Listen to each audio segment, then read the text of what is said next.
Good evening, everyone. It's 6:30. My name is John Eastis, and I call us all to order for tonight's meeting of the Guilford Selectboard, October 23rd. Welcome to everyone in the room. Nice to see you all here. Make sure that you've signed in, please. I think I saw some of that happening. And online, welcome to folks that are here online as well. So glad you're here. We'll start by asking Rusty to go through our rules of procedure. The Select Board has a set of rules and procedures that are for all Guilford public meetings and are now shared with all committees and commissions. They are here in the chat online and published on the town website. These rules request that everyone present at the meeting conduct themselves in a civil manner. Tonight, individuals will have a reasonable time to comment on actions the Select Board is considering. Comments and questions will inform the Select Board's decision-making process. Individual comments will be limited to 3 minutes. Comments will be heard, not responded to. There will be no exchange between the Select Board and a commenter. No questions will be responded to. Any questions will be recorded and responded to in a timely fashion. Additionally, here in the room and on the chat line, there is some basic information, which includes how to contact Select Board members, how to secure a spot during the community comment portion of the meeting, how to get on the agenda, and how to communicate with the board via mail or email. Thank you, Rusty. Thanks very much. All right, so we go to now welcoming of the public and community comments. Yes, well, as of the time I came to this meeting, nobody had requested to make a community comment. Did you get any requests, Erica? No, we got a few communications, but Yes. correspondence. Okay. No. All right, thank you. Then Well, we'll let's move on move then. right ahead in the agenda. Next would be changes to the agenda order. I think there are none. So we can move ahead to approval of the minutes of the October 11th meeting, assuming that we've all had a chance to read those.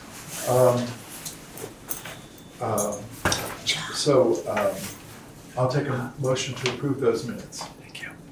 So moved. Thank you, So Michael. seconded. All right, thank you, Brenda. All right, we have a quorum right now. We're expecting Tara to join online.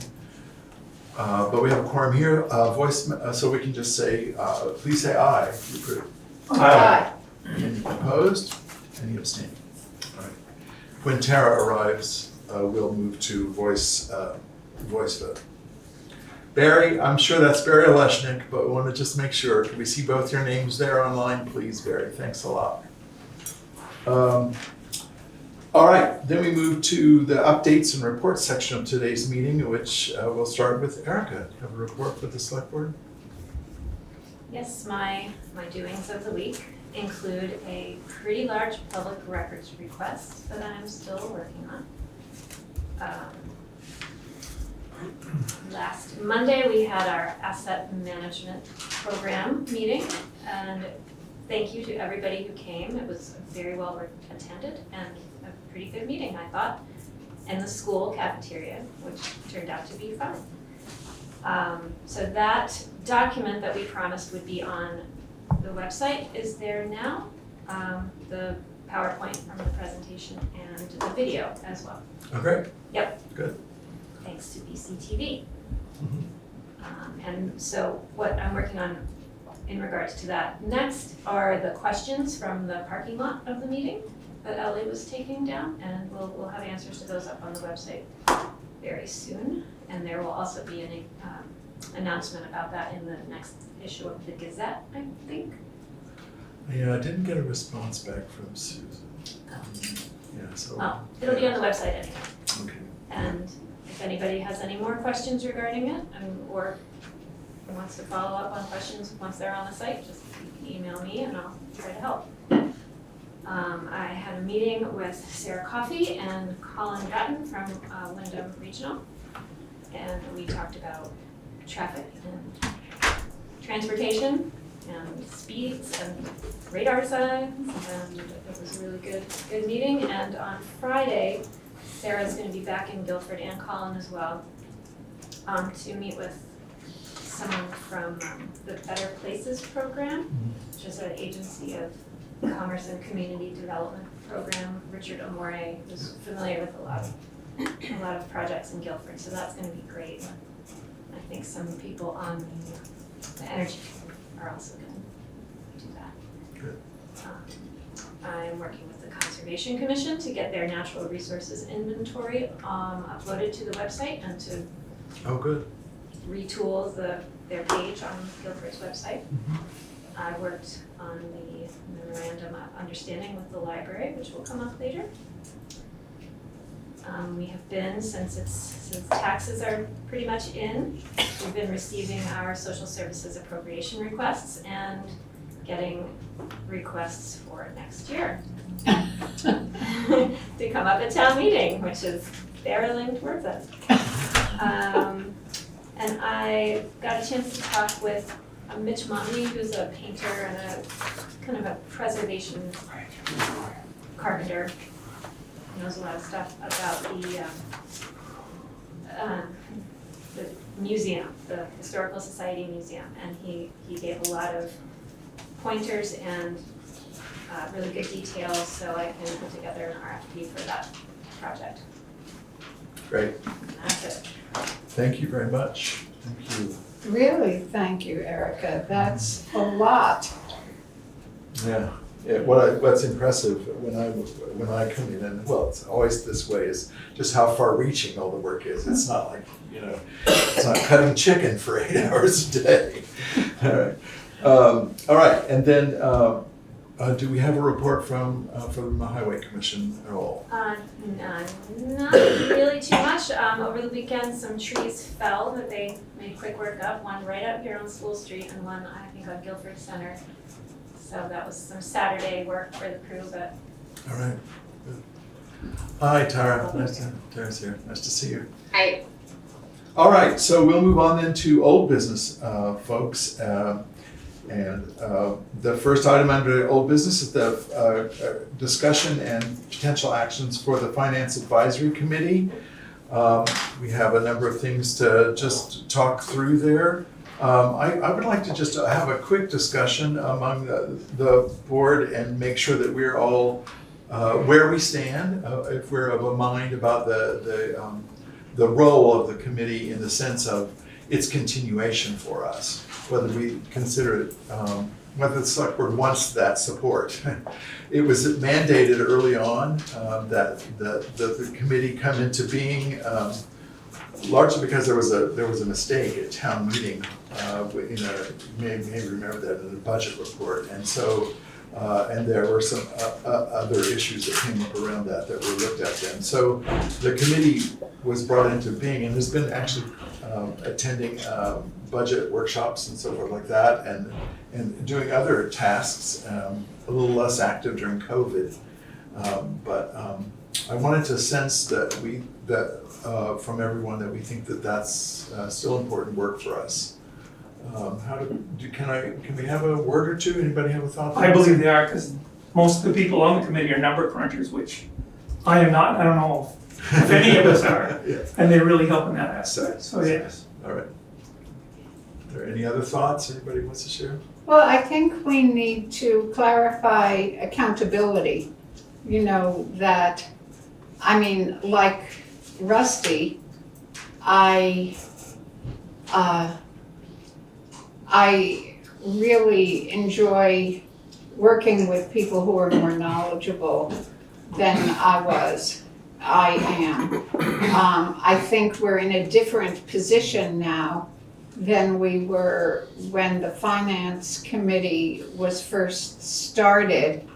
And so understanding strengths that we have now within the town to do the work that we have to do. We have stronger help than we did in those days. So I guess From the staff point of view? from the staff point of view, reliable, accountable, knowledgeable staff. So, and I'm also remembering that the original mandate for the Finance Committee was like 1 year? Was it that, for 1 year that we were Yes, originally? I think that's Yeah. the article. And so I think it's good that we're having this conversation, and I just want to emphasize that even though we like having help, we're the ones who have to get the job done, and anybody who is looking for clarity or mistakes, we're the ones who need to Comes back be to us. there. Yes, exactly. So that doesn't come with a recommendation, it's just thoughts. I wonder if there would be some value in having a sort of joint meeting or just sort of an update and hearing the committee's thoughts as far as, do they have a clear mission, or with participation from our treasurer as well. So maybe thinking about the mandate as a kind of a revisit idea that we could make sure that we're serving the town the best way possible going forward, yeah. Okay. Tara, do you have a thought? I'm just listening to at this point Okay. to the, All right. Well, so the consensus is, it seems that I feel, is that we want to move forward with the idea of, maybe we don't need to clarify everything this evening about exactly what it would look like. I made a recommendation for some updates to the mandate that we could consider, but I think your suggestion is also very good, Michael, that we might want to take that document or those ideas to a larger meeting of all of us and see if we could arrive at a place. We might be able to ask them to come, for instance, to a select board meeting in a month or something like that, and then have that conversation and then move on from there, like at one of the visits in the updates and reports section of the meeting. Does that seem reasonable to folks? Oh, that's interesting.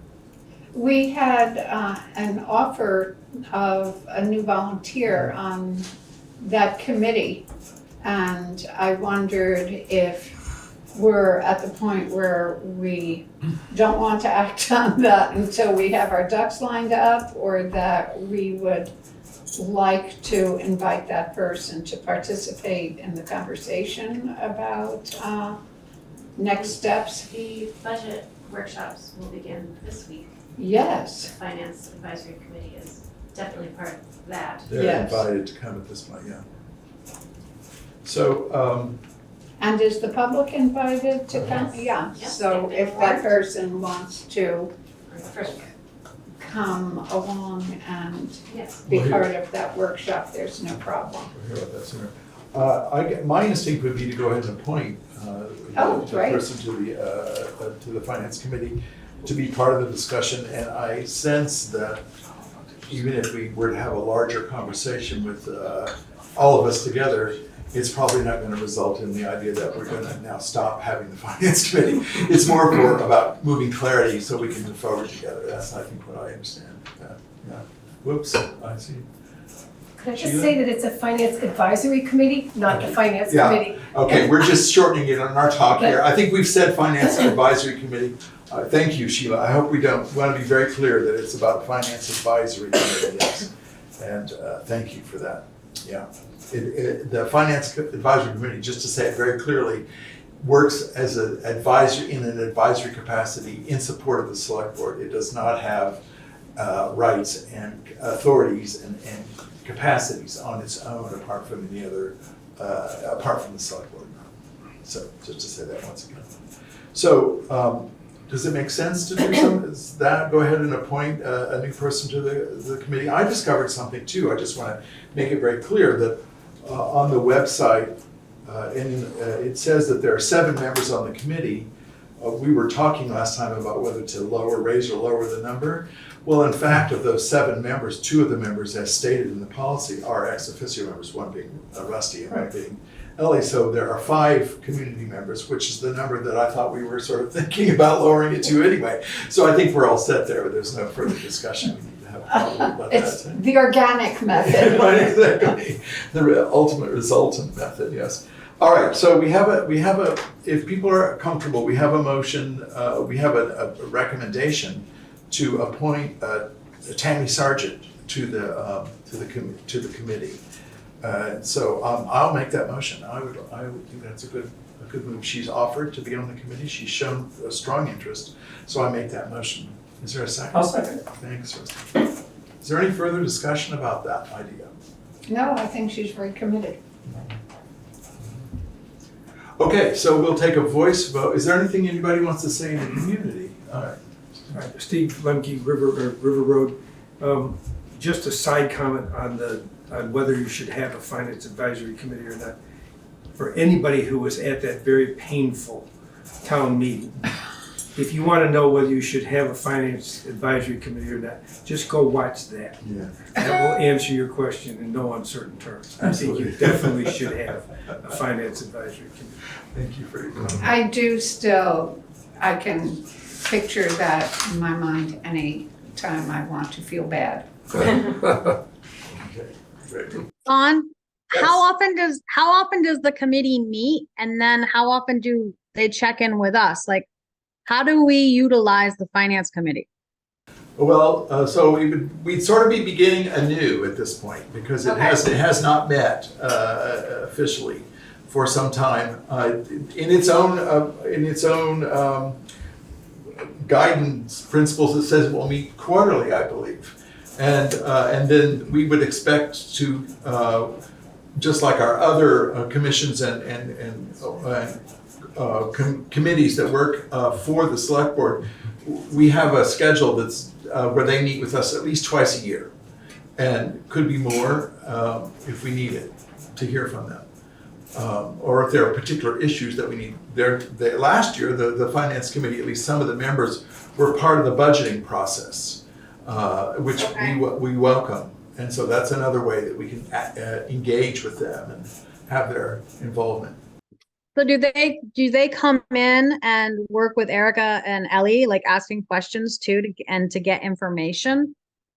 Again, I'll just jump in and say that I think it's all starting anew. There probably hasn't been any of that kind of work done with these two folks here, but so I think. Yeah, and that's why I was just listening, because I really don't know anything about it. So I think that we're all like starting. It sounds like we're starting fresh. Yeah, so I think it's a clean opportunity, or fairly fresh. There's lots of experience on that committee in community, looking at facts and figures for the community. So that part's not starting fresh. But, the select board's relationship with the finance advisory committee has been completely positive in terms of all of us united in trying to attend to the taxpayers' needs and the town's needs together. I mean, there used to be an ad hoc finance committee, and you are probably old enough to remember, that really was committed to cutting the budget as presented, and that wasn't this. Okay, thank you. Sure. So, Tara, I'm going to come right back to you and ask to vote on the Tammy Sargent's, commitment to the committee. So, what would you vote there? Yes. All right, Rusty? Aye. Michael? Aye. Miranda? Aye. And Zon says aye. All right, thank you. So we'll get word out to Tammy Sargent. Happy welcome to Tammy. That's great. Okay, the next topic on our agenda is we've been talking, it's old business, so we've been talking about traffic speeds for a while now. And the two issues that we've most recently looked at are the notion of a traffic study by the Wyndham Regional Commission. When we talked about it, we didn't know about the Wyndham Regional Commission. Now we know that the Wyndham Regional Commission will pro forma do that kind of work for towns. So so that's one topic. And the other topic is the radar signs that we could place around town.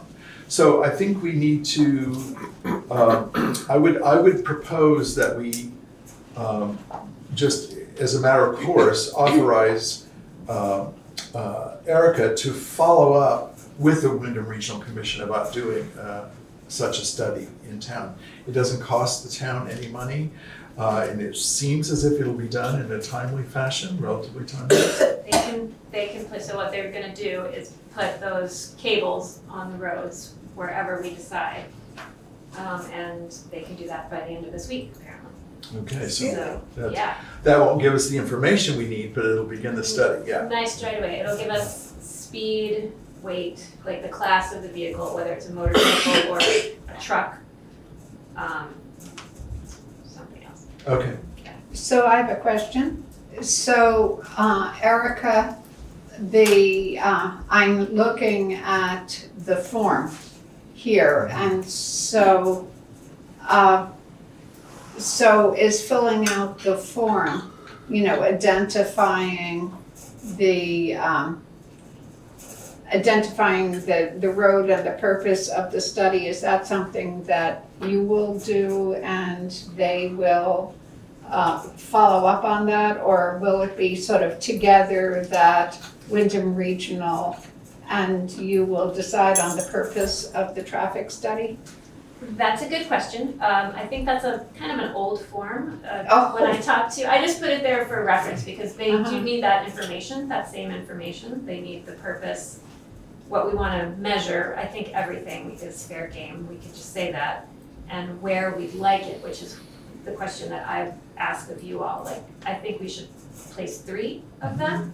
And so if you guys tell me exactly where they should go, I can let them know tomorrow. Can we tell her tonight? We can surely give you our ideas. I mean, I have a pretty good idea of what it's gonna be, but I would Like like to. Weatherhead Hollow? Well, like, somewhere, but yeah, where yeah, exactly, exactly. yeah. Well, Oh, I would suggest Weatherhead Hollow, the Center Road and Heinsberg Road. that's Okay, it. So so- now where? Where on those roads? Okay, Weatherhead Hollow for me needs to be somewhere south of Yellow Road. That's where the speed changes from 35 to 45. And so it probably would be, I would say, halfway to the Massachusetts line might be a good way to think of it. Is that a fair, that's not exactly clear, but From the pond? probably would be a little north of the pond, but yeah, maybe right, yeah.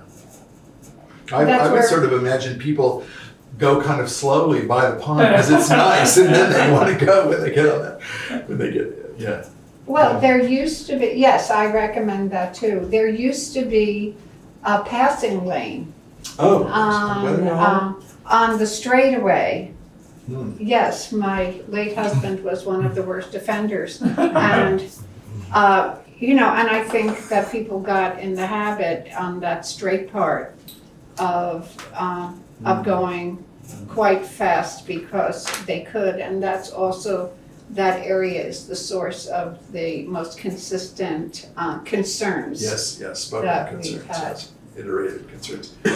All right, is that enough clarity, do you think? Well, you can ask them, and if they need more, probably. Yes, and I will confer with Danny, he'll be able to tell me That's very exactly, good. so, I'm sure, yeah. so that's Weatherhead, so And what then- about the I other? think Tara had a suggestion for Guilford Center Road. Tara, didn't you have an idea about where to check the speed on the Guilford Center Road? On the Guilford Center Road, it was below Evans's. And even though the speed is higher there, I think that Steve had commented, and this is one of the reasons, is that there is a lot of animal activity there. The ducks cross, deer cross. So I sadly had run over baby ducks this year, and it was terrible, terrible. So, are So you talking about, if you turn right from Weatherhead Hollow Road and begin to go toward Guilford Center? right in front of Evans Pond. So there's also the house, the power line turn off is there, and there's also the house that has the mirror where they have to look in a mirror to back out. So that's also a dangerous area. Right there, okay. So do you know where that is? You have a sense of it, okay. And then, It's just a suggestion. yeah, Heinsberg. Heinsberg? I was thinking go from the border to where it changes to dirt. At the bridge near the Lions house, and then take that distance and divide it into thirds. And 1/3 point and the 2/3 point? It's just a thought I had. Two there? Oh, there's just one Well, per road? there are those cables, I mean, I think Oh. we could request more than one. No, maybe near the hill is where people might be inclined to go the fastest.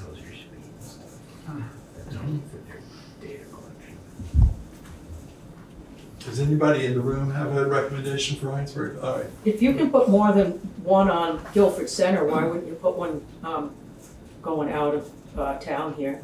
Or just south of the village? Yeah, Up toward the, you can really The get fork? some speed going there. Yeah. okay. Well, we'll see how many we can get, I don't know. All right. You may have already said this, but is there a cost associated with this, or this No. is something they offer for as a service? That's great. Yeah. That's good. It's good information, it'll be good data for us to have as we go forward. Yeah. I don't think we need to have a motion to authorize Erica to do this. I think you can just do this. Thank All you right. for your input. Right. Now we go to the radar signs, which is gonna, we just require a little more for us to figure out. We have some estimates, I think. Yep. Okay, let's, And the funding opportunities. and the funding opportunity, yeah. So I've gotta find my situation here. I backed out of it I have completely. the funding opportunities here. Yeah.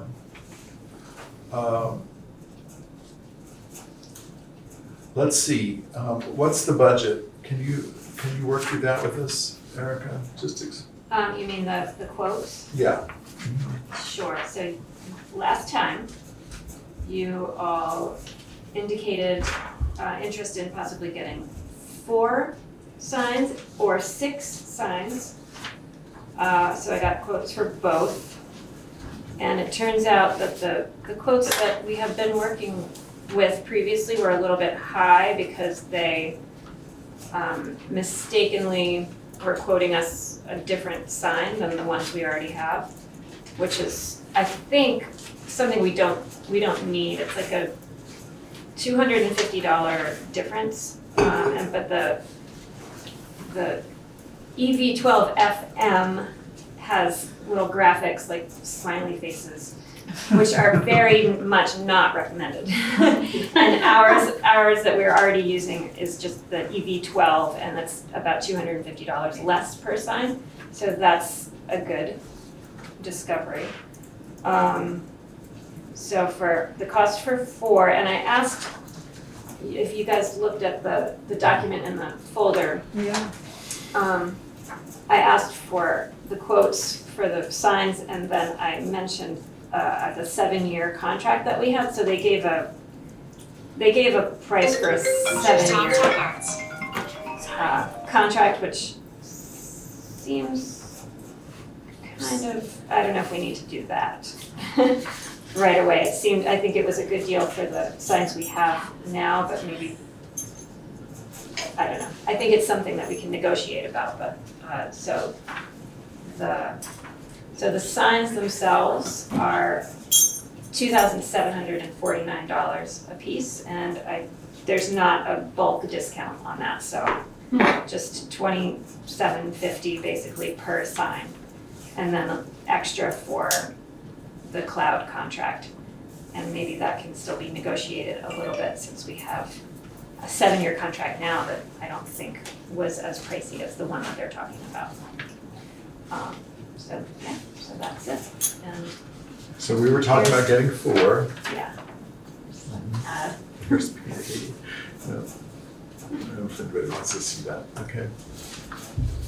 So the price for the 4 is, and including the contract and for the, that we may already have, but the price they quoted here is $20,822 for all of that.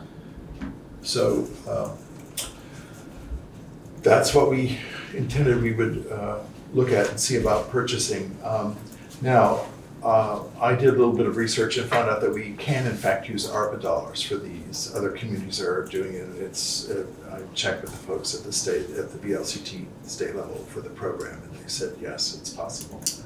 There are other ways that the money could potentially be raised. But that would, at this point, that would require us to learn about grant opportunities and write the grants and all that. So it'll put the process off a ways. Something we could look into. But I'm inclined to, I think this is a good investment, it strikes me, for the town. Because we'll have them then for a while. Are there any other thoughts here that we want to get out on the table? People feel comfortable? I think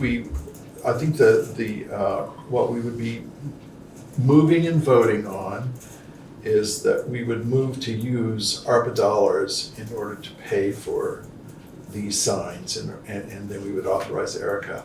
Out of that would come an authorization for Erica to do this work for us.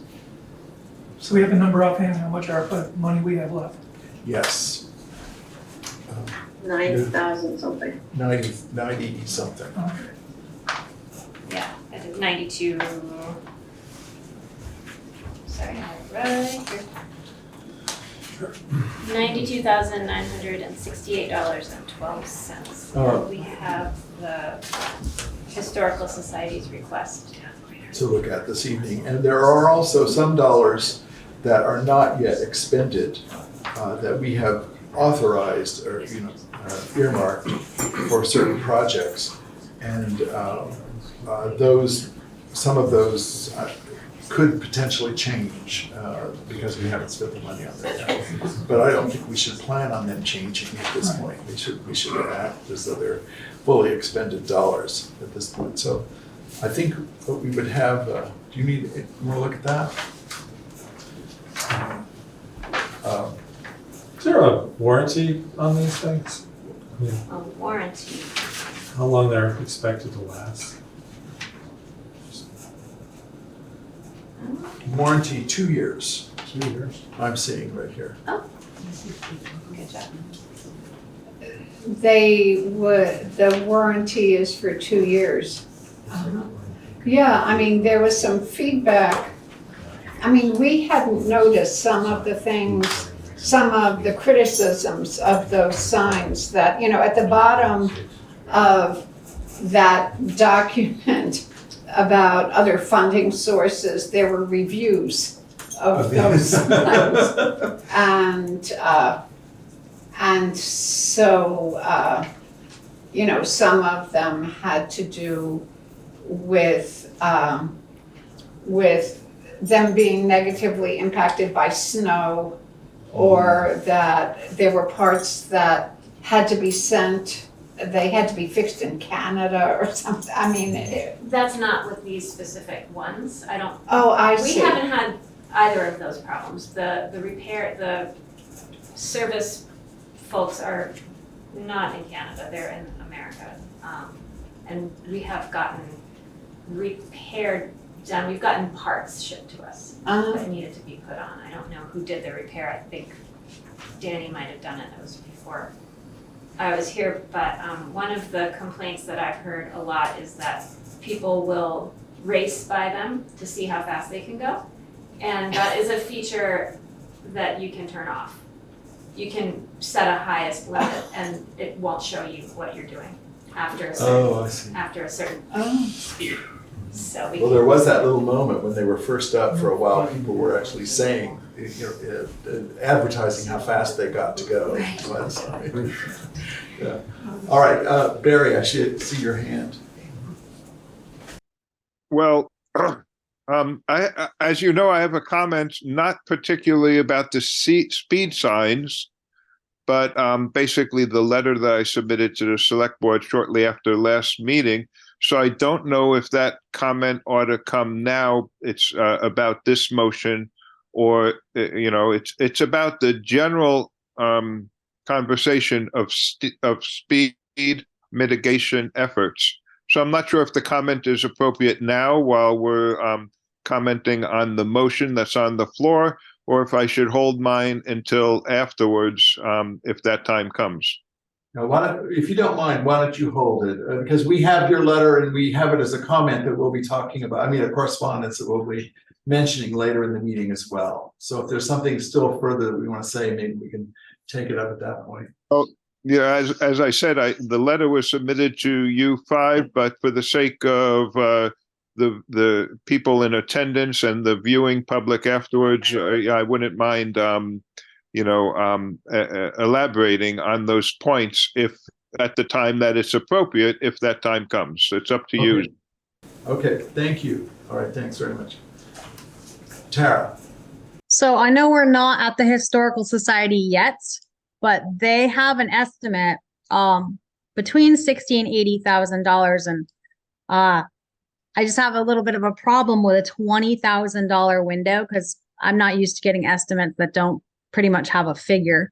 So if we have $92,000 in ARPA funds, the Historical Society is $60,000 to $80,000. I think it's very important to know what those extra things are as monetarily that are in the pipeline before we can approve the Historical Society estimate and funding the ARPA funds for these signs, which I think we desperately need.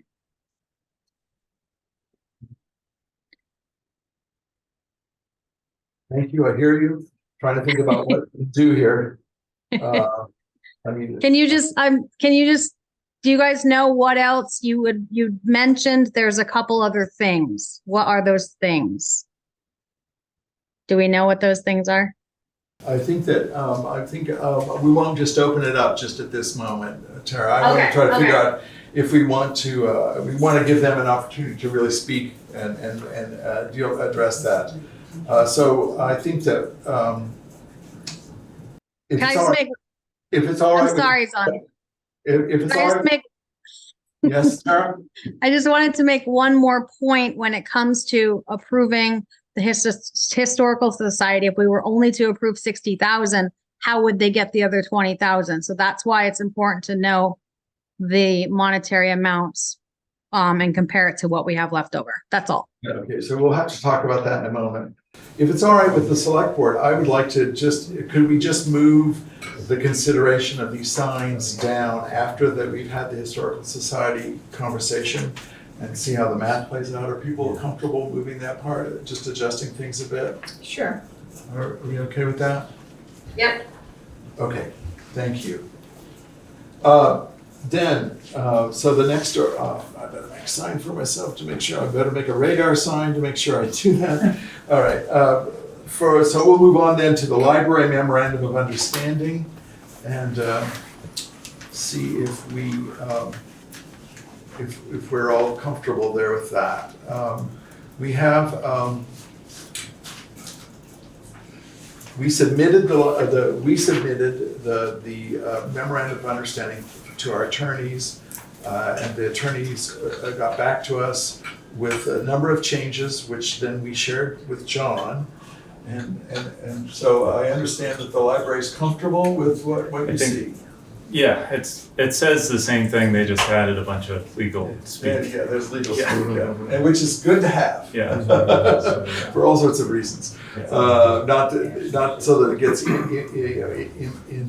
unreadable or anything, but I think it's okay. Yeah.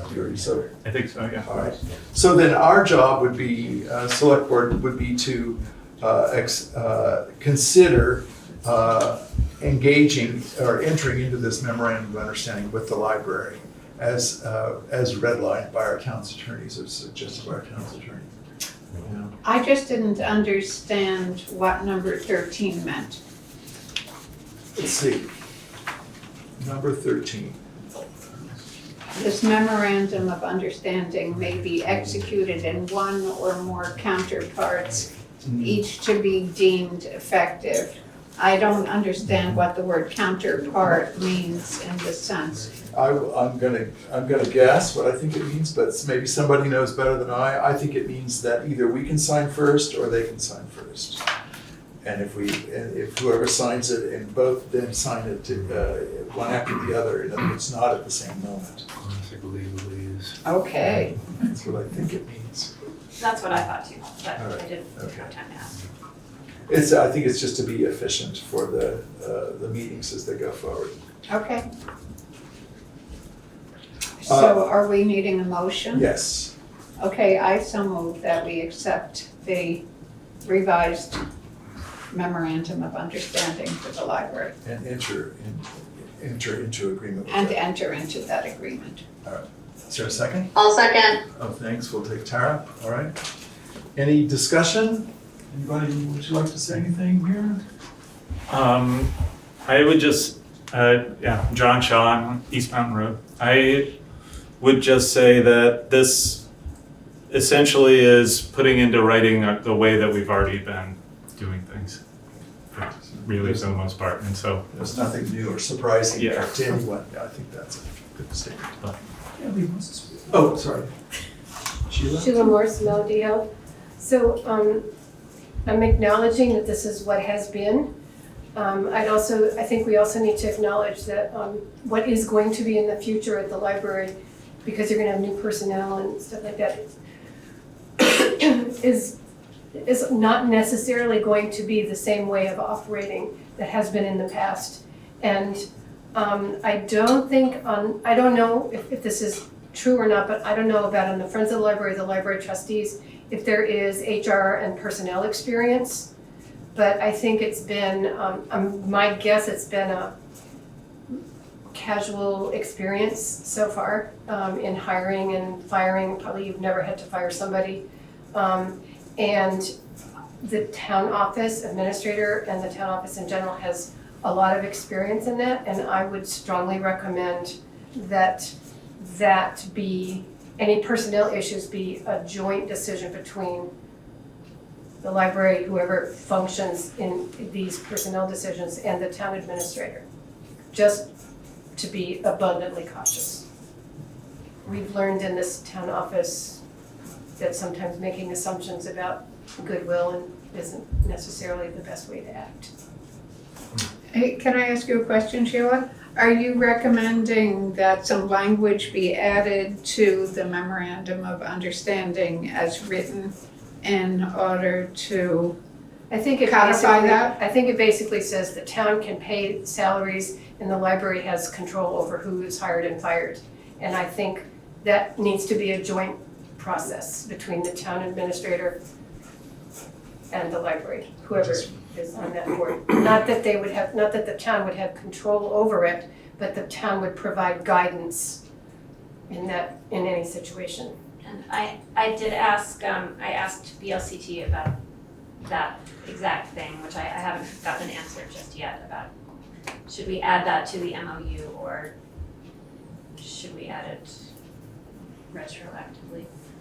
That's well, I guess that's. I think, so in the interest of keeping, going forward, I think we can go ahead and vote this as a kind of description of actions as we have had so far, knowing that in a very short order, really, there's probably going to be a new memorandum of understanding coming to describe the relationship with new employees and the way that works. And the potential for that is rather high. So I think. Yeah, I think I would say hopefully this memorandum wouldn't necessarily need to be changed for that, but it might be. And I think if you look at I'll just jump in here quickly, John, and say at number 7, I'm reading, the town and the trustees will remain in open communication to best fulfill all responsibilities outlined herein. So I think that there's the intent that there's good conversation and good support for one another. And I think my only response to what Sheila was bringing up is that in my research into MOUs that other towns have done, because this is, in Vermont, all the libraries, or the vast majority of them got started before there was legal statute and before there were, and so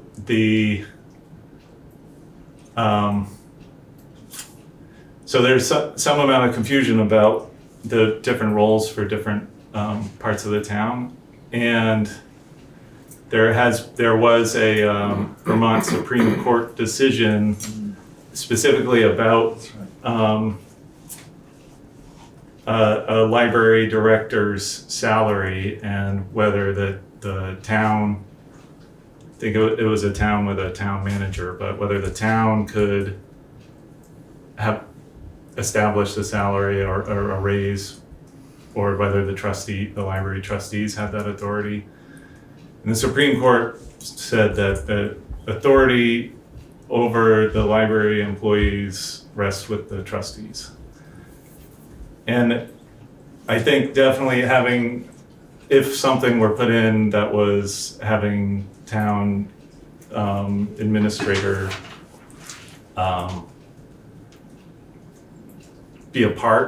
be able to give a recommendation, say, but it seems to me that important to have a clear final authority with one party or the other. Yeah.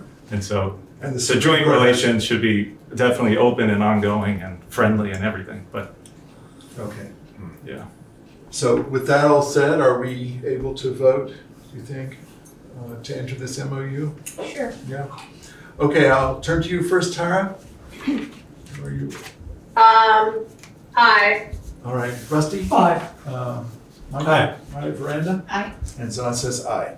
Okay, thank you all. So we'll sign it this evening and get it off to you. Okay, great, thank you. And thank you for comments in the community. All right, next we go on to the question of South Stony Hill Road.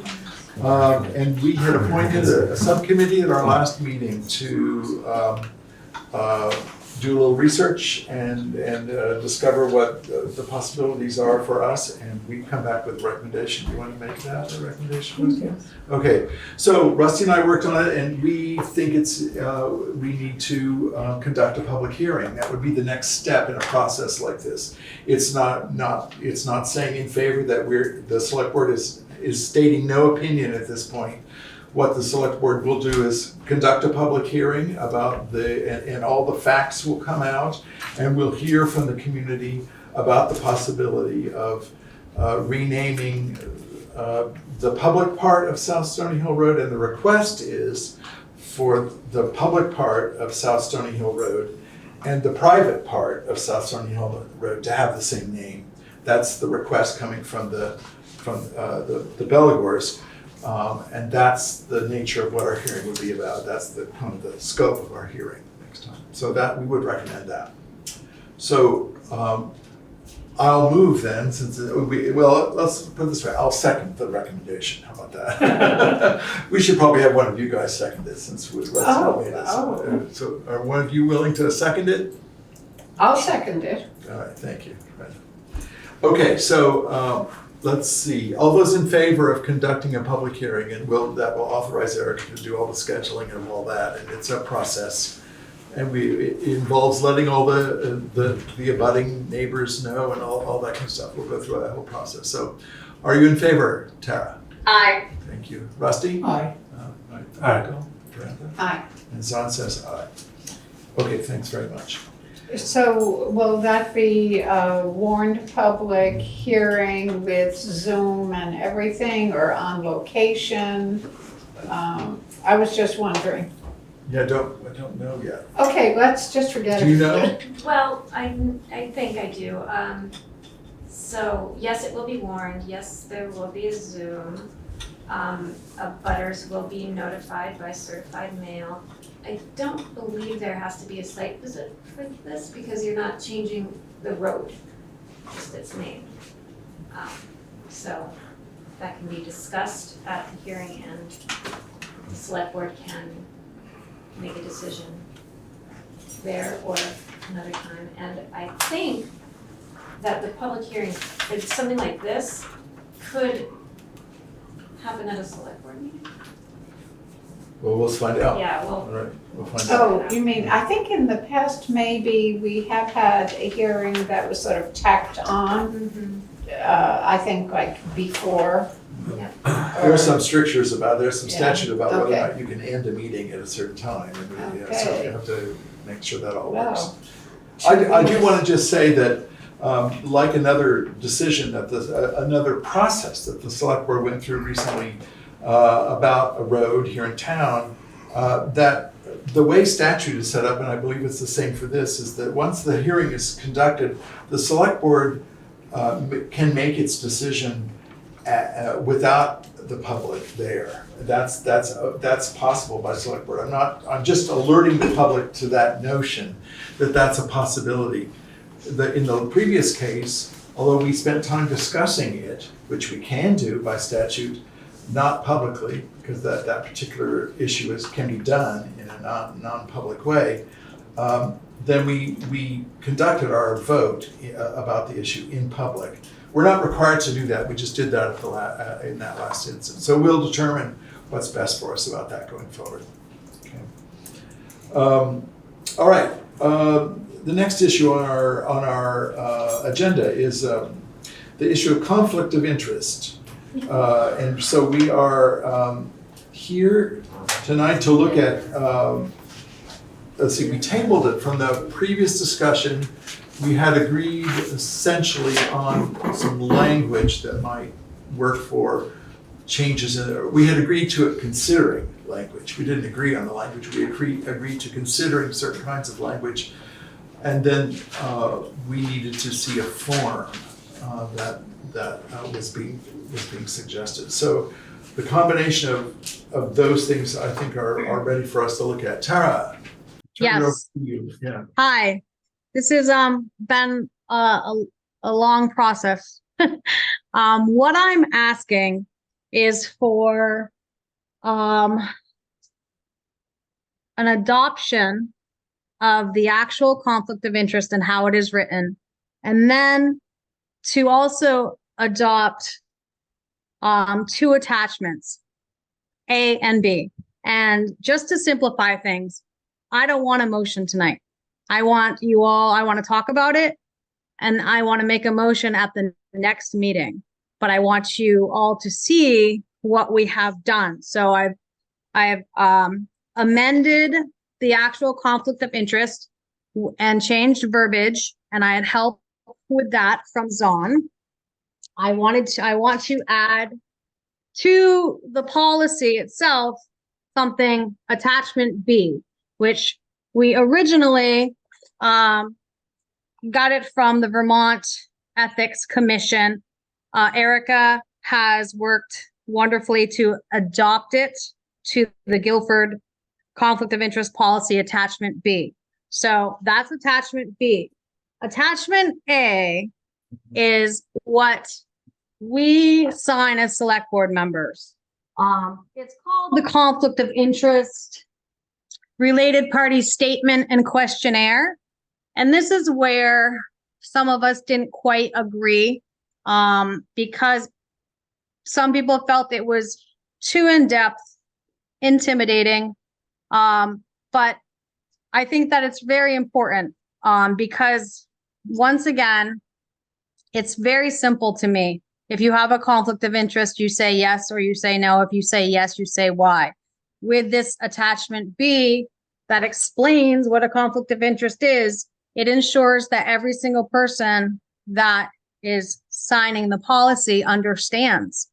So I have taken attachment A and really broke it down, simplified it. And on the new attachment, which I'll read, it has space where you sign, stating that you've read the conflict of interest policy, that you have looked over attachment B, and that this is where you sign attachment A. And everybody that needs to do this are people that, I'm just going to read, they are a public body, which means any board, council, commission, or committee of the municipality. So anyone on any commission working for the town. And in G, this is in our conflict of interest policy, any public officer. That means a person elected or statutorily appointed to perform executive, administrative, legislative, or quasi-judicial functions for the municipality. This term does not include any municipal employee.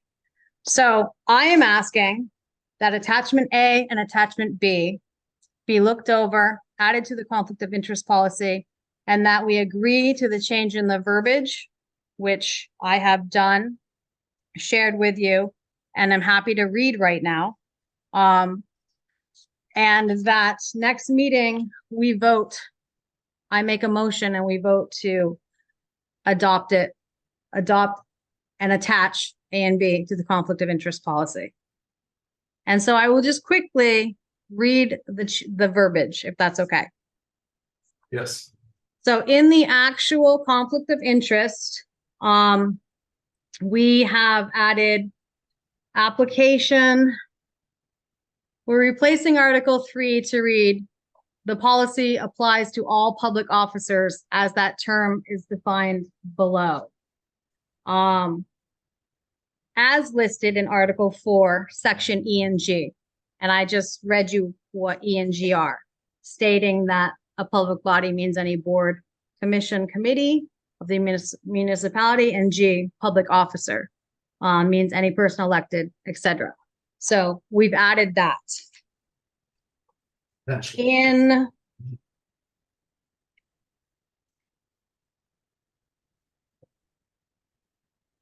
Article 13, I'm not going to read what it was before. We just reworded it. It says annually, in the interest of transparency, at the first organizational meeting, public officers and members of all public bodies, that's what we added, shall sign the conflict of interest policy as an indication of having read the policy. Additionally, each member shall complete a conflict of interest statement, attachment A. These documents shall be submitted to the town administrator. Any new public officer or member of a public body appointed by the select board in the interim shall sign the policy and complete the statement upon appointment. Now that's as far as we've gotten. And it said, and Erica did up this little document of what we were going to, or what I wanted to amend, and made a statement to confirm the attachment does not yet exist. Well, now I have created the attachments. So I'm going to read attachment A, and attachment A is now a conflict of interest questionnaire, attachment A. It says, number 1, list your current employments and all entities in which you are an officer or director or have ownership interest. Check 1, or yes or no. If the answer is yes, please explain. Please list details. 2, do you or any of the above or company in which anyone describes in Article 4A1 of the Guilford Conflict of Interest Policy plan on entering a financial agreement with the town of Guilford? Do you or any of the above plan on supplying goods, professional services to the town? Check 1, yes or no. If yes, please explain. 3, have you or anyone described in Article 4A1 of the Guilford Conflict of Interest Policy received directly or indirectly a salary, wage, professional fee, grant, consulting fee, or other compensation or reward in the last 3 years? Have your immediate family members received any of these benefits, such as gifts, loans, goods, or services, or of substantial value in the last 3 years? Check 1, yes or no. If the answer is yes, please list the details. And then it just says, please sign here stating that you have read the Guilford Conflict of Interest policy, including attachment B, which is the identifying conflicts of interest. And then it says, I certify that the foregoing answers are true and correct to the best of my knowledge. If I believe that there is a conflict of interest in the future and during my appointment, I will make it known to my peers, committee, or board members and recuse myself from any decision making. Signature, date, and then I added what Article 4 is that this references. A direct or indirect personal or financial interest of a public officer, his or her spouse, household member, child, stepchild, parent, grandparent, grandchild, sibling, aunt or uncle, brother, sister-in-law, business associate, or employer or employee in the outcome of a cause proceeding, application, or any other matter pending before the officer or before the public body in which he or she holds office. And that's right out of our current policy. Yes, it is. Yeah, okay. So Tara, I just need to ask, so thank you for all that. I just need to ask, is this conflict of interest questionnaire, I haven't had time to compare Yep, our current one to this one. Are there any changes in this? Any changes at all? About It's just simplified. Okay, so, And I think that it covers what we need to cover. yeah, no, I'm not. So it doesn't go, it's not as elaborate. It's not, I mean, Okay, clearly, yeah, if you look over it, I'm not covering anything, but I'm Okay. just making it more simple. I guess another way of asking, have you added anything that No. wasn't in there prior? Just want to No. understand. No. Okay, just trying to be clear, yeah, okay. Yeah. All right. Okay, does anybody have any questions here? Understand what we're looking at? All right, so the request is that we'll look at all this and vote on it at our next meeting. Let's see, so this doesn't include, it doesn't include employees like the librarian or, I'm just trying to Well- think of who's associated with things that the town owns that, you know. As I understand it, no employees are, Okay. they have in, I will say that in the past, they have in practice signed it or put their initials on it saying that they agree to the notions of the policy. But I think that employees should have some type of policy like that. You know, if there's not a policy in place, I think employees should potentially have a conflict of interest policy. So that's probably for another time, but yeah, okay. I'll make a note of that. I mean, it makes complete sense.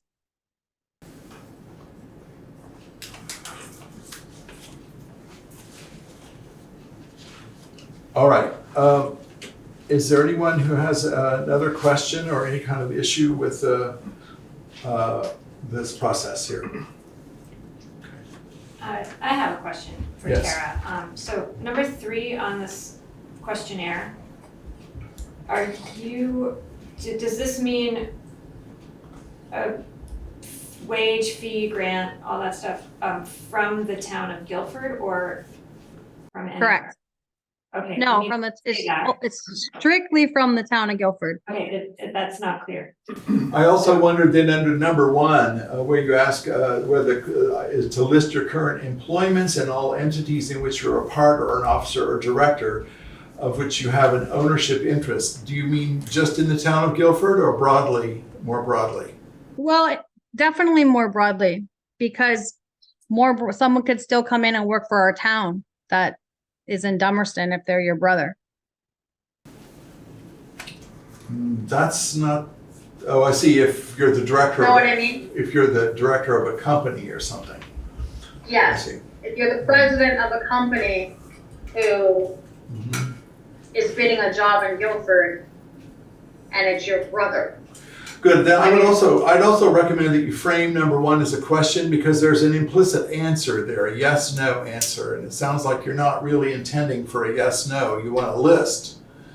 So probably there's a little jimmying there that could be cleared up. Okay. Okay, so I did take this from, the original, what we signed. So yes, it should change. Well, no, list and then check. Sorry, 1 second. List your current employee. Yep, I guess you don't have to list. I think it's, all right, I'm sorry. I would probably have to change that verbiage a little. Okay, Um, let's get that But- changed and we'll have it in time for us all to review. okay, Prepared for the next. yeah, Okay. because the first one on this is not a yes, no, you're right. Got it. All right, so if we're, Steve had a. Let's call Can you it. take one comment on implementation? Yes, If please. some or all of this were to pass, this is going to impact a lot of people who have not had to sign this before. So, you pass it 2 weeks from now, And then when does this come into play, and what happens if somebody on a committee does not sign it? Are they, by design, by default, are they pitched off? So in other words, it's one thing to load the gun, but then you gotta figure out what you're gonna do with it. Right, so good question for the next conversation we have, I think, yeah. Thank you, Steve. Yeah, or Could I just quickly ask, is this going to be posted on the website so other people can take a look at it too? I don't, it might be, we're working on a notion of we want to get to the point where we have a packet of materials that can go in front. We won't put this, a potential policy up on the website, no. But we may make a document available if we have the bandwidth to have a kind of a pre-meeting packet that people can look at of documents that are not, that can be shared with the public, and this would qualify in that area. We could put a draft of something like this. Yeah, okay. Yeah. Can I just answer Steve quick? I think it was Steve that we could definitely put something in saying if you're already on a committee, sign at your next committee meeting. And if people don't feel comfortable to sign, that means that they need to separate from the commission or committee? You think there's some people that won't feel comfortable? I have heard that there were people who were not comfortable. I mean, it's one person's transparency is another person's feeling of, well, violation is too strong a word, but something in that area. And I'm not talking about my opinion. I'm just talking about when I have spoken to people, just reactions. I've spoken to a lot of people as well. And there's people that I think there's like a fear mongering. So there's some people that are afraid of what this will do. And then there's others that feel that it's complete transparency, that it's either A or B, you do or you don't, and then you just list and recuse yourself, and that it's very simple and it doesn't have to be more than that. I'll just jump in. I think this is fine. I'll just jump in and say quickly that the state of Vermont has statute that covers every bit of what you both are talking about right now, whether or not we have any of this document for us to sign. It's all there. There's an expectation that the behavior we're all talking about is to take place. So what we're talking about here is actually signing a document that we're comfortable with here in Guilford as a way of signifying that we support the statute that's already there. That's how I would describe it. That'd be my description. So it's not, these documents, I've already been advised, will not stand in a court in any kind of legal standing, because there's statute that already supplies everything and that will surpass anything that we choose to do here in Guilford. So just saying that. I think, I'm actually, don't have a problem with anybody signing these at all, but just want to be real clear. Okay, we'll go on. Sheila, one more, then we'll go on. To follow on Steve's comment, I think, I hope, just as I think about the long list of volunteers and commission members and, which is 5 select board members and then 40, 50 other people, I want the select board to be very aware of the additional administrative burden on Erica, and to be able to decide what happens if somebody doesn't, she's got to put it out there, chase people down, get them to sign it, get it back, get it filed, and then if they don't do it, she has to keep chasing people down. So it's not just like asking 5 select board members anymore. It's hours and hours of work now. Okay, thank you. All right, so we'll take it up at our next meeting. Thank you, Tara, for all this. Thank you very much. Sure. All right, next on the agenda is the ARPA funding request from the Historical Society. We appointed a subcommittee last time of Veranda and Tara to return with a suggestion. Yeah. Well, I think just in general, Tara and I both support the Historical Society's desire to repair our beloved meeting house. And Tara had some questions about the estimate and the schedule of the work, and I think she started alluding to it earlier. And so, you know, rather than saying we approve or we don't approve, I think that within the context of supporting the intent, that there were questions about implementation. And so Tara, I think you already alluded to that, didn't you? Yeah, the estimate that we have on file, and I talked to Paula, was between 60 and 80,000. And that, like I said, I'm just not used to seeing estimates that have a $20,000 window.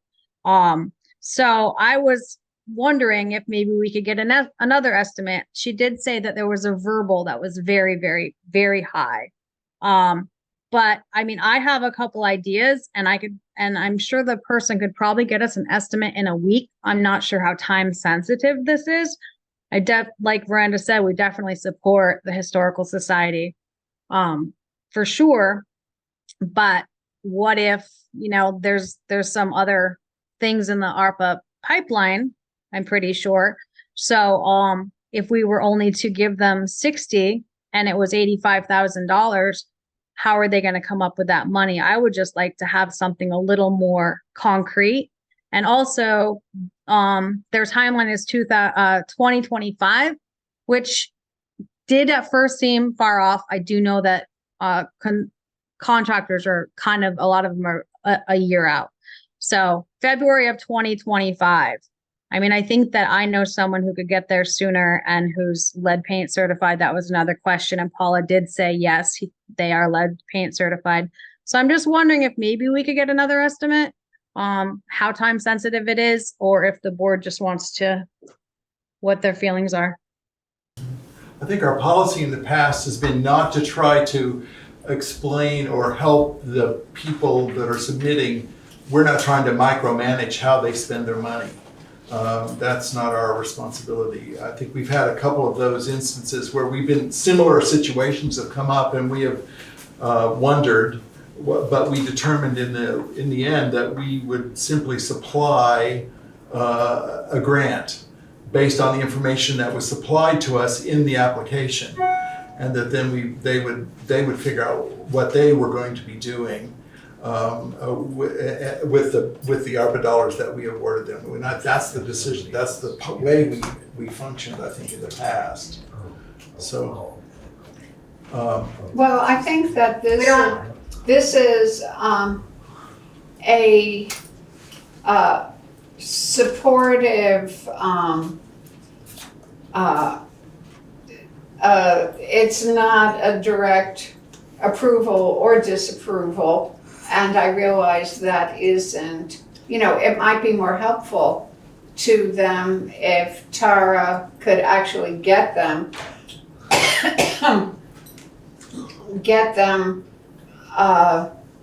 in a couple of estimates that that could get their work done sooner and, you know, on budget. But you know, another option would be that we could just approve a, you know, a dollar amount that the Selectboard deems doable. It's not, you know, I mean, this isn't the way I had anticipated this going. sure. I The understand. request is for $60,000. Yes, Okay. so the request is for $60,000, yeah. Okay. So, Tara, if I might suggest, I don't know, because I stopped reading and having it in my mind when we appointed the subcommittee. If the issue is whether you are trying to think that perhaps in your mind we could extend less than $60,000 depending on the estimates that were gotten. Sorry, Go ahead. Son. My concern is, without asking, because I haven't asked this question, the estimate is between $60,000 and $80,000. It's an estimate. What if it's $85,000? Do we need, I mean, maybe we should ask the Historical Society if they can still do the job. With it. Could I having another- answer? Could I answer for the Historical I'm Society? sorry, not just yet, please. I'm not sure. Thank you very kindly. I sorry to be a little strict here, but I think this is an issue that the Select Board needs to determine, not based on information coming from the Historical Society. What I would recommend that we consider is that they've already told us how much money they would like to get from us, whether Okay. or not Good. no matter what that estimate looks like, as I understand it. Is that seem fair, right? They know that the estimate is between 60 and 80, but they requested 60. Yeah, so they know Okay. they know that they know everything we're talking about here, and I don't think that it's in our best interest to consider going into a possible discussion about increasing an amount that they've already suggested to us. For community reasons, I would suggest that.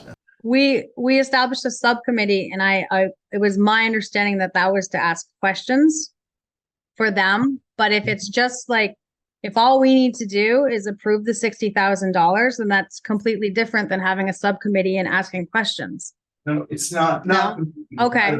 I mean, the point of the subcommittee in the past has been to do all of that work and then come back with a recommendation for the Select Board. Okay. Yeah. Then I recommend that we approve the $60,000. Are you in accord with that? Yes, I'm in accord with it, and, now the Historical Society knows that Tara will offer her support for additional help if they want it. All right, so I'll second that recommendation. All right, is there any further discussion here at the Select Board? Is there anything anybody in the community would like to offer? Oh, Rose. They could always come back like the Grange did. They got their generator, and then they got an extra, what was it, $11,000 after that. There's, we have until December 31st of 2024 to appropriate all the dollars. Yeah. That's the final pressure date for the Select Board. So if they got the work done and found out it was gonna be more, they could come back and say, And see if and we. put another see what bid the- in. Yeah, or see what the bid options for might the be. money. Yeah. Anybody actually in the community is free to do that, yeah. Things left. Okay, I see Jason Heron's hand. Jason? Thank you, Mr. Select Board Chairman, members. So we have the Capital Improvement Fund, which was supposed to take care of our Historical Society, which, by the way, I think that Historical Society needs a lot of work and we should take care of it, absolutely. So we have this Capital Improvement Fund that's supposed to take care of that. And then we paid, in 2018, we paid for this Capital Needs Assessment Report, which showed a detailed assessment of everything that was needed for the Historical Society, for the town garages, for the town clerk's office, all this stuff with pictures, and we paid thousands of dollars for this report. But yet none of the capital improvement funds have been allocated to the Historical Society. Instead, they went to somewhere else. I'm assuming the library, but this report doesn't exist, so I don't know where this money went. So after we have this detailed report, when now that we're not using for the capital fund, now we're using the American Rescue Plan Act to salvage this building. This was supposed to rescue people that suffered during COVID. This was not supposed to rescue a neglectful municipal management team. So I think you've got to go back to the Capital Improvement Fund and look at the assessment report, because it already shows exactly what the Historical Society needs in detail, and follow that plan. Or we could just vote to give them $60,000 of our rescue funds, because our municipality, our management of our municipality has been dismal. Thank you, Jason. Thank you very kindly. Yes, comment.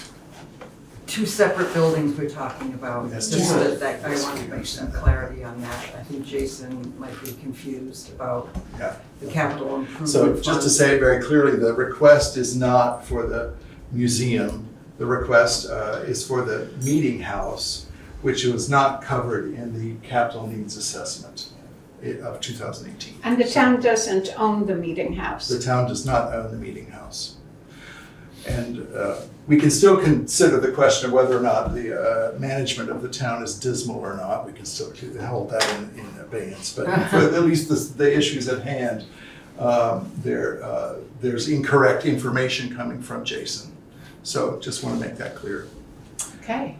Thank you. So we'll take a vote at this point for the request to fund the Historical Society request for $60,000.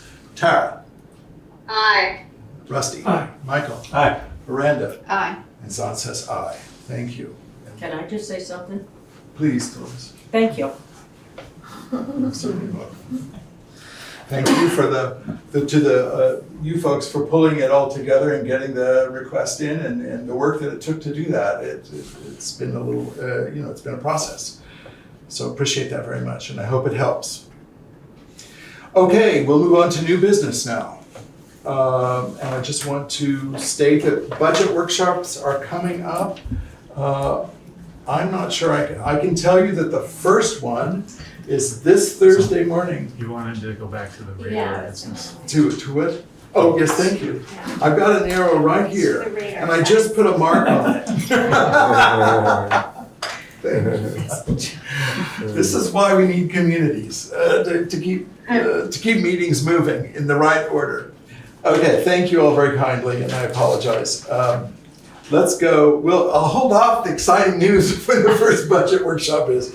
Okay, the radar signs. Now that we have the information that we will be approving that request for $60,000, that means, doing the math very quickly, that we have $32,000 remaining in the ARPA funds that we can consider for use. So I shall ask, we had a motion on the floor. Did we? Do we actually have a motion? Do we need to remake a motion? You moved, but I don't think anyone seconded. Okay, all right, so I will move again, that we consider, I will move that we use the ARPA dollars for the purchase of 4 radar signs. And did we need to have the sum in Probably the stated. motion? 20,000. Say up to, I think that. Well, that's an quote is- estimate, because we're looking at some negotiation possibilities. Right, okay. Yeah, so let's say in the neighborhood of $20,000, all right, with potential for negotiations and things like that. Yes. So are you looking for a second? Yes, Okay, I will second it. thank you. And is there any discussion here? Yes, Steve? You might say not to exceed $20,000 rather than in the neighborhood of $20,000. Yeah, good point.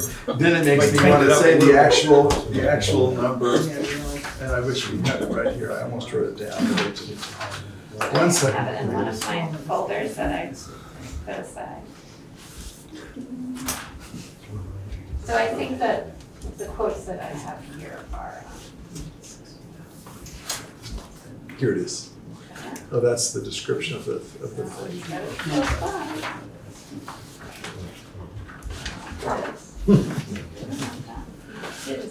Here we go. This is obscured by, There so it is. this, I think, this is an added contract for the cloud service, which we do use and is a necessary part, but I think.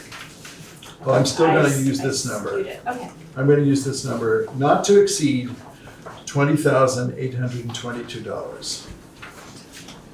All right, so that will go into the motion. Thank you, Steve. So we have a motion not to exceed $20,822 for the expenditure for 4 signs, radar signs. We're using ARPA dollars for that, all right? All those in favor, so Tara? Aye. Rusty? Aye. Michael? Aye. Miranda? Aye. And Zon says aye. Thank you. Could I ask a practical question? I don't know how practical my question is, but, so you're getting the information, you pay monthly or yearly for a cloud? We have a whatever it is. 7-year contract. Okay. What do you do with the information then?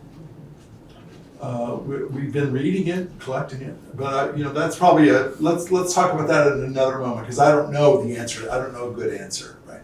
Yeah, but we can get you an answer. Okay. Yeah. All right, thank you. Now, we'll move to the budget workshops. And Jason, I see your hand. I saw your question in the chat. So it's not appropriate at this point. I think you weren't at an earlier part of the meeting when we talked about that. So we'll move ahead at this moment. Thank you. Budget workshops, new business. Budget workshops. The first budget workshop, and all these are open to the public, is scheduled for this Thursday at 8:30 in the morning. The folks involved, most involved in the processing of this decision, are still trying to, we have 4 dates, but we don't have 4 times yet, 4 sure times. The first of the 4 is this Thursday at 8:30 a.m. The public is invited, and we will have the other dates, we'll put them up on the website once we are clear about that. Those will be recorded, and they'll be available to the public. No, that's recorded, not zoomed. Can people zoom into those? Yeah, it's local, it's not BCTV Zoom. It's, Okay. Our own Zoom, yeah. And our own recording from our Yeah, our own recordings. low-tech camera. Our special recordings. Yeah, so yeah, exactly. All right.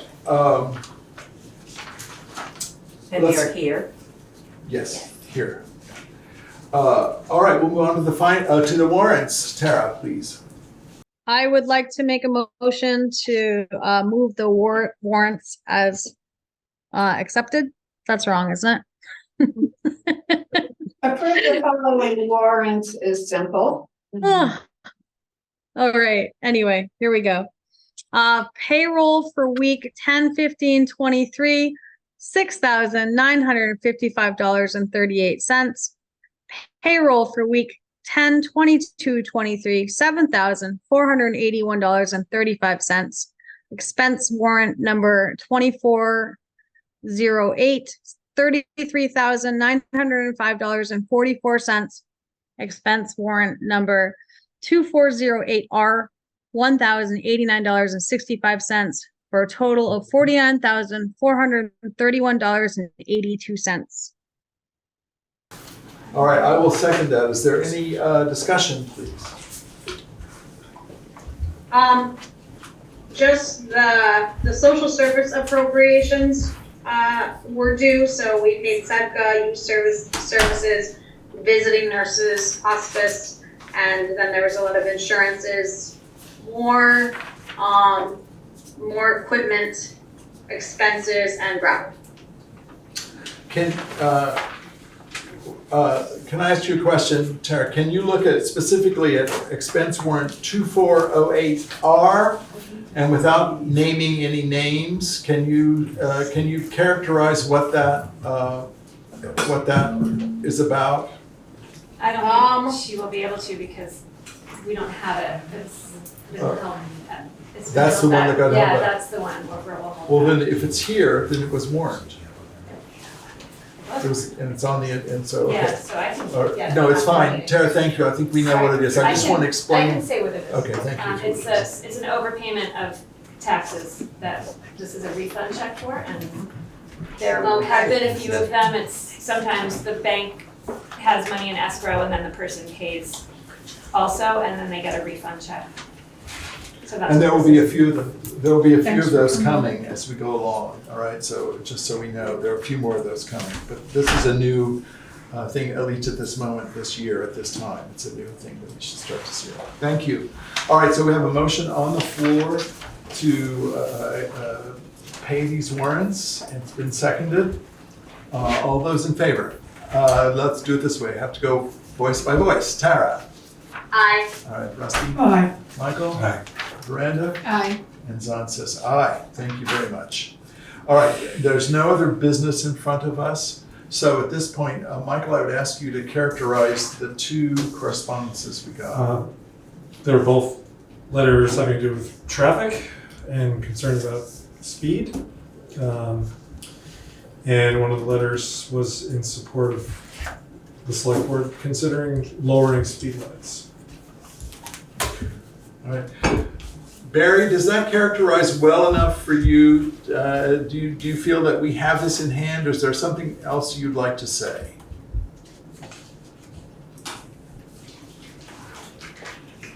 I think he's not there right now. I wouldn't mind, do you hear me now? Yes, Yep. thank you.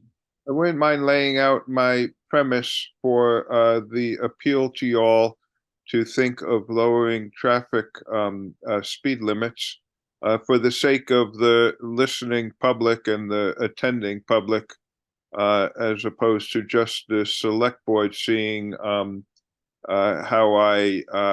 my underlying reasoning.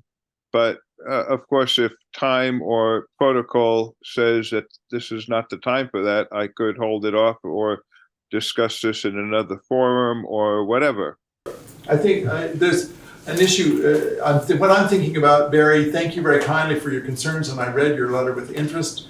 I think it's important to say that it's not the select board's job to provide platform for individual members of the community to speak about their concerns in the community other than in comments where there's action involved. And so there wasn't any specific action related to what you're talking about. So if you don't mind, and it's not that I want to put you off, because I was the one that brought up the subject for us to consider. So I think it's important, but I think this isn't the right moment.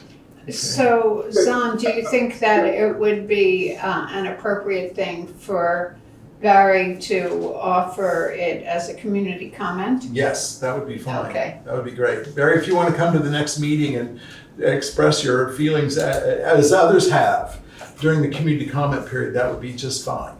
And you can do it online. I hope I can make it. I'm not sure why that wasn't available at this meeting. And It was available, but we'll talk about it privately, okay? I thought I saw it. okay, I'm not arguing with you, Zon. You know I appreciate all that you do, but Thank you. I thought this was relevant to the action item on the table, which is the general speed problem in town. So, but evidently it got passed over for good reasons of protocol and your system. So we'll talk about it privately. It could come up at the next meeting. I could also post it on various other forums, and tomorrow evenings, if I make it there, which is not sure, but tomorrow evening's transportation meeting, things like that. But, I'd wanted to do it tonight, but I'm glad to postpone it till some other time. Well, thank you very kindly. And I will say that the public audience here has, right now this evening, has dwindled to about a quarter of what it was earlier. So anyway, thank you very kindly for your understanding. I'm looking at, we're all very tired tonight. I can see that, feel that. So, I just want to keep things moving here. So thank you very much. All right. We will look now at actions from the previous meeting. Please allow me to read the actions from the previous meeting. We approved minutes. We approved the purchase of a grader. We approved the lister's errors and omissions list. We approved the town meeting errors and omissions resolution. We appointed a subcommittee for South Stoney Hill. We approved the notion that the solar system can be so represented on Guilford Center Road. We appointed subcommittees for a 180-day review of 2 of our employees. Those will take place on Thursday morning. We've appointed a subcommittee for the ARPA for Historical Society. That was looked at this evening, and we did that. Looks like we did that twice. This evening's actions were we approved the minutes of the previous meeting.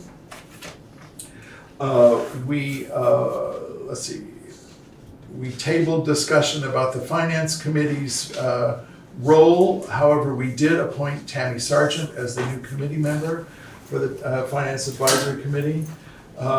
We appointed or authorized Erica to take care of the Wyndham Regional Commission, not through formal vote, but through an understanding of her job. We agreed to sign a library memorandum of understanding. We agreed to hold a public hearing on the potential renaming of South Stony Hill Road. We tabled the conflict of interest action. We approved a request from the Historical Society of $60,000 of use for ARPA dollars. And then we voted to purchase 4 radar signs using ARPA dollars. And then we approved warrants for the evening, for this evening. I think that's it. All right, if there's anything else we need to discuss this evening, please bring it forward right now. Otherwise, I would accept a motion to adjourn. Son, Yes. I would just like to say something. I just want to say, like, we need a traffic study to change the speed limit, correct? We've talked about that. We can't just change it. But now we have a free study, correct? Correct. Excellent. Okay, I move to adjourn. thank you, Rusty. Second? Aye. Veranda will take a second. All right, Tara, in favor? Yes, I. Rusty? Aye. Michael? Aye. Veranda? Aye. Zahn says aye. Thank you all very kindly. We'll see everyone here in 2 weeks.